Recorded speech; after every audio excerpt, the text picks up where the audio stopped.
In this video, we will test the vision capabilities of the GPT-4o and compare them to the GPT-4-turbo. Specifically, we'll try to find out if those capabilities can be used for automated web UI testing. So the sample page that we're going to use for that is this. This is a typical website, the UI that usually testers have to test something on this page. And we'll try to find out if GPT can find particular elements, whether they are placed correctly, and can we use that to automate our tests. So there's two approaches to testing this. The first one is that we could just use the VS Code to write the code, basically, like how it's going to be for testing. I use the API from OpenAI directly and just do it here, upload the image. Or the other way to do this is just to use the Playground tool from the OpenAI. And for our purposes, since we want to compare two models, it's actually much easier to use the Playground. So that's what we're going to do. Once we are in the OpenAI Playground, you can go here, Playground, Chat, and we basically see this page. We can compare two models side by side here, and we can see how they react to the same prompt. The only thing I'm changing here from the default is this temperature. We'll set it to 0 because for testing, we want to have very similar results. Everything else, I'll just leave it the way it currently is. And here we can add another model that we want to compare to.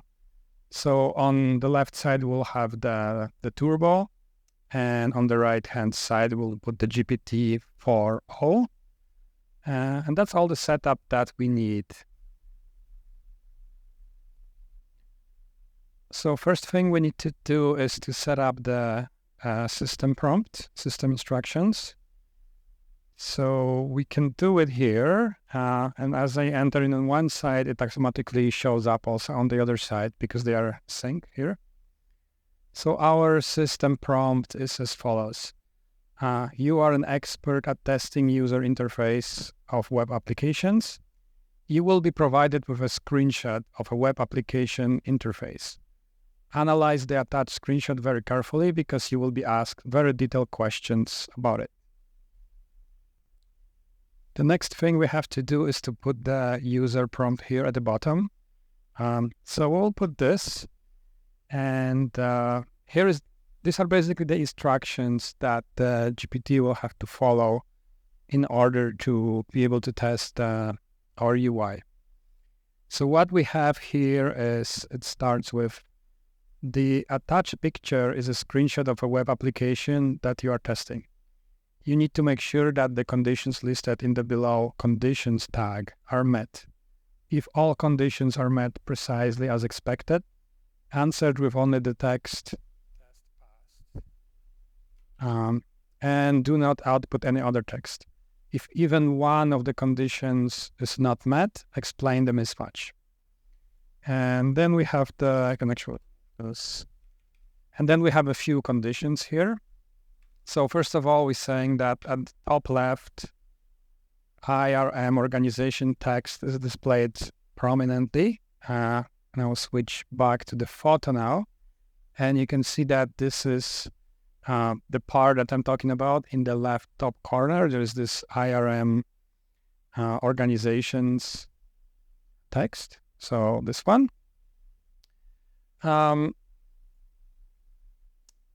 And then the next one is in the activity date range section, the word include is highlighted with a blue color. So again, going back here, we can see this activity date range here. And then the word exclude is in the blue color. Going back here, the next one is that there is an icon of a question mark right next to the activity date range text. So we can see this back here, that this is this activity date range, and it has this question mark icon here. And finally, the last condition is that there's no question mark icon next to the select activity date range text. So if we go back to our picture, you can see this is the part I'm asking about at the bottom. Select activity date range. There's no icon here. And obviously the difficulty here is that this one looks quite similar to this one at the bottom. So we will see how well the GPT is gonna analyze that. One thing that I want to emphasize here that maybe wasn't clear when I show it quickly is that I did here one thing wrong on purpose. So this exclude button here, that exclude button is highlighted in blue. However, if we take a look back at the conditions that we have here, we can see that the expectations that we put in the condition is that the word include is highlighted with a blue color. So this is actually wrong, and my expectation is obviously that the GPT will actually notice that this is incorrect and will mention that it found this issue here because this one has a different color here. So the last thing that we have to do to complete our prompt is we have to add that photo here. I will just clean this up quickly. And here at the bottom, we're going to upload the image that you saw before. And that is the one with the exclude blue. So that really completes the whole prompt that we'll use for the testing. So this is where the fun part starts. We're gonna execute this prompt and we'll compare the answers from both models to see if they are correct or not. So we just need to press this run, and it will basically automatically ask the same prompt to both models, and then we can analyze the answers that we got from them. So let's see what results we get. On the left-hand side, we have the GPT-4-turbo, and it says, first of all, so the conditions are not met as specified. Okay, that's expected. Let's see the details. The word include in the activity date range section is not highlighted with a blue color. Instead, the word exclude is highlighted in blue. This is perfect. We did this on purpose to see if the model will see that. So this is good. There is a question mark icon next to the activity date range text, which meets the condition. That's also good. That's correct. That's how the screenshot looks like. And there is no question mark icon next to the select activity date range text, which also meets the conditions. However, the first condition regarding the highlight of the word include is not met. Perfect. So this is really the perfect answer from the GPT-4-turbo. Let's take a look at the GPT-4o, which, according to OpenAI, has much better vision capabilities. So it says the condition, there's no question mark icon next to the select activity date triangle is not met. There is a question mark next to this text, which is actually incorrect because if we go back here, you can clearly see that in this text here at the bottom, there's no question mark. Yet apparently GPT-4o thinks that there is a question mark next to the select activity date range. So it actually did wrong. It didn't even notice anything about the include and exclude being switched. So it actually did much worse than the GPT-4-turbo in this test. So this is quite interesting and unexpected because if anything, I expected that it's going to be the other way around, that the GPT-4o is going to be better at this kind of task than the GPT-4-turbo. But apparently, at least running this test once. It wasn't. However, when it comes to testing those LLMs, it's always a good practice to repeat the same test a few times, because every time you can get different answers. So let's see how this is going to work if we do exactly the same thing again. So I'm going to copy and paste the same prompt that we put here for the user with all the same conditions. So I'm copy and pasting this. And here I'm going to clear the chat on both sides. So we'll start from the beginning. The system prompt is still the same. We got the same thing. I will copy and paste. Oh, that didn't really work. That's great.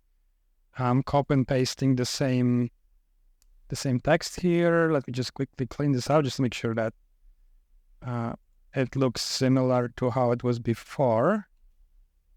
Okay. So,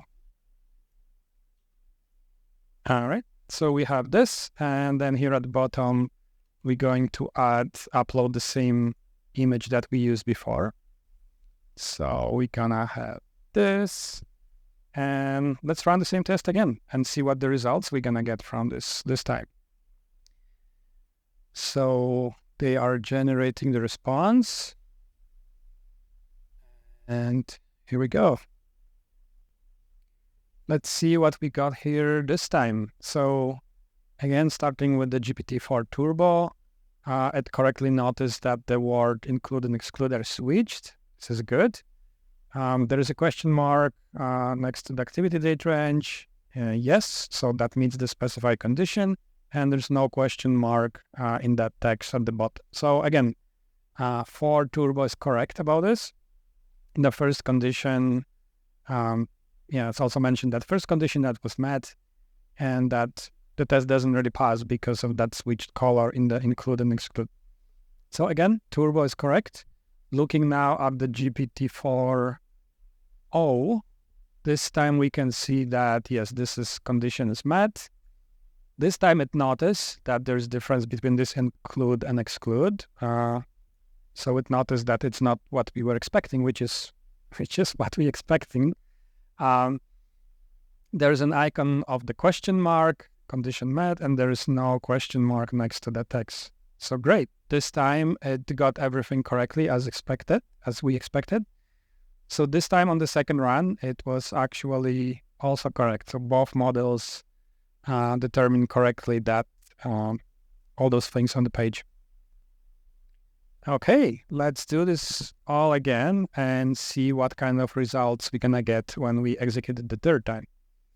So the same as before, we're gonna clear the chat. We're gonna just leave the system message here.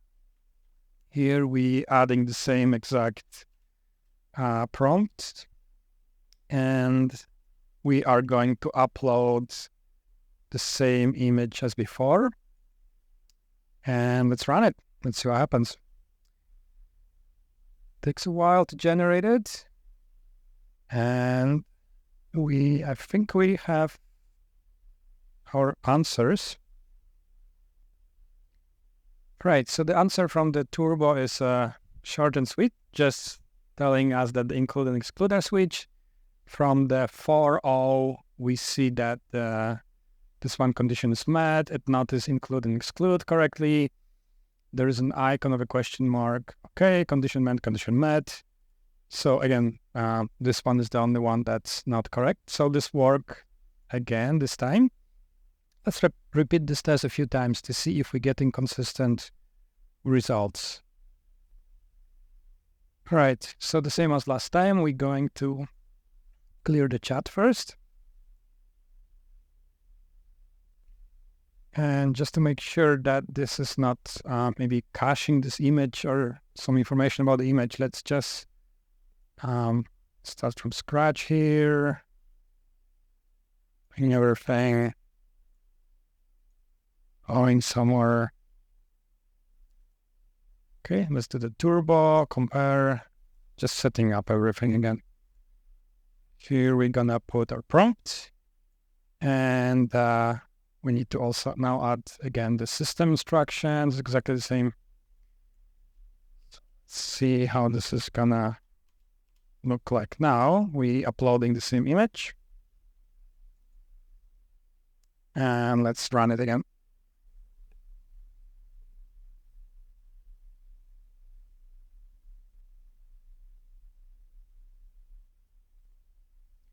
Okay, so this is interesting. So on the turbo, again, it looks like we got everything correctly. Yeah, correctly noticed this is switch. Everything else, it says it passed, correct? And 4o, we only got the output saying test pass, which it was supposed to say only when everything's great.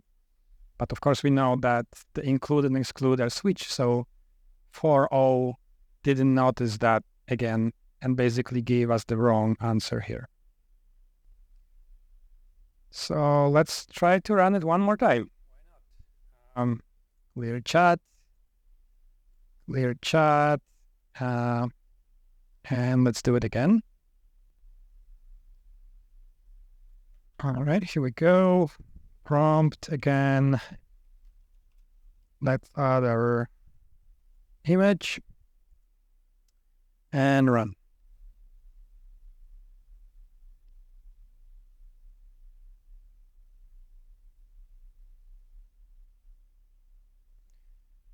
Okay, so this is quite hilarious at this point. It seems like both models incorrectly stated that the test passed and that the word include is highlighted, which we can obviously see. I don't know if you guys can see it, but at the bottom here, you can see that this is the wrong word. Like the highlighted is the one on the right side. And if we go back to our photo, then you can see that on the right side is the exclude, not the include. So the exclude is definitely the one highlighted. But going back here, you can see that that both models actually have this incorrect, and they both say that the include is highlighted in blue color, and they both decided that the test should pass. So we wouldn't notice that issue in the real life scenario. Okay, we're gonna stop here. I think at this point it's becoming obvious that none of those models is really capable of, they can't really be used for this kind of web UI testing. They are not very reliable. Both models at some point return incorrect results.